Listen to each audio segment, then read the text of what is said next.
In the dim-lit village of Nurain, tales spread like wind through market stalls. A boy named Idris, aged 13, was known for his quiet nature and keen eyes.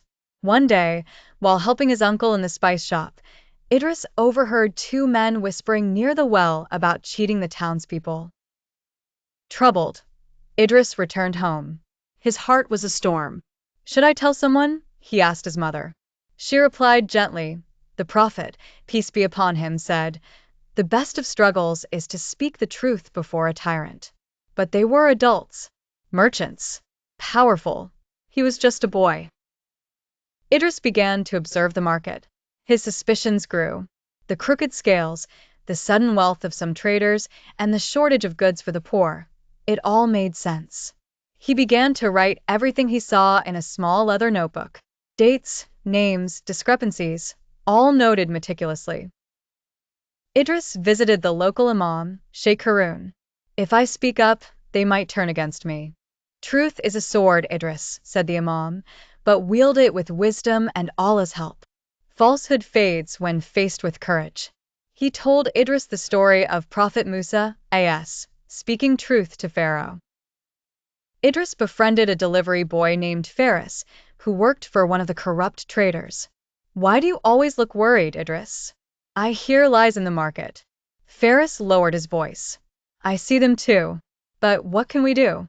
They began to share what they knew, secretly meeting in the mosque. Together, Idris and Faris made a plan. They would gather evidence, markings on the forged weights, mismatched accounts, and witness stories. They borrowed Faris's uncle's old weighing scale and started testing the market weights at night. They would take it all to the council. One of the dishonest merchants, sensing Idris' suspicions, offered him a bag of silver coins. "Buy yourself something nice. Stay silent." Idris looked at the shining coins, then at the man. "My silence is not for sale."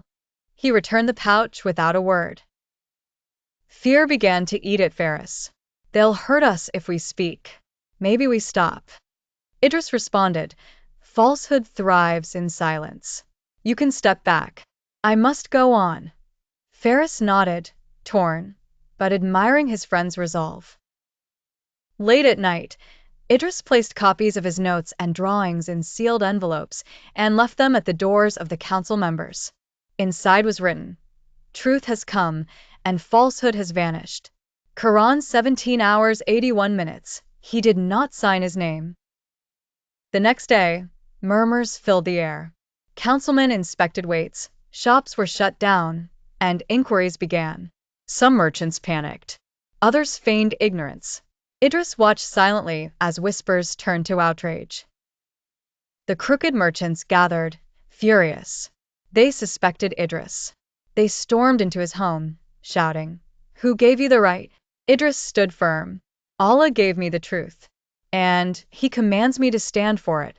His mother stepped forward beside him. "And I stand with my son." Summoned before the town elders, Idris faced both praise and scrutiny. "Do you understand the weight of your accusations, child?" "Yes. But I understand the weight of falsehood more." The elders exchanged glances, impressed by his poise.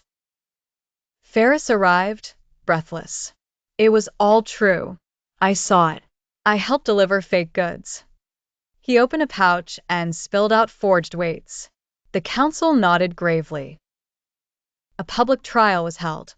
Villagers packed the square. Witnesses spoke. Evidence was shown. The guilty were revealed. The dishonest merchants were stripped of their licenses and fined. Some wept, others glared. Justice was served. People began approaching Idris. "You gave us courage," an old woman said. "We always knew, but feared to speak." Children followed him around, calling him Idris the Brave. One boy, he preached at Jumu'ah, armed with truth and tawakkul, trust in Allah, changed a village. He recited the verse again, "Truth has come, and falsehood has vanished." Never underestimate the weight of one voice aligned with Haqq, truth.